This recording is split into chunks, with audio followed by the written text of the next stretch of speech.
Kayong dalawa, nagkapikunan na kayo? Parang wala. Wala talaga kung...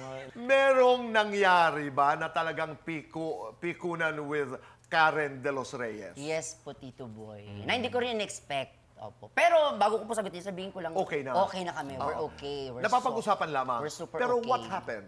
Nakita naman sa screen na walang intensyon eh. Oo.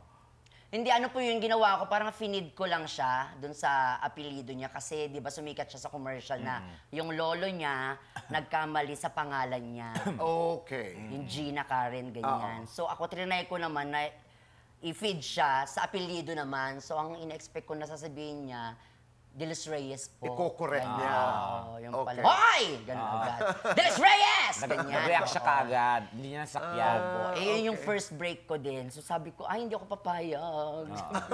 Lalaban ako. Eh, pinipigilan ako ni Yan. Ganyan.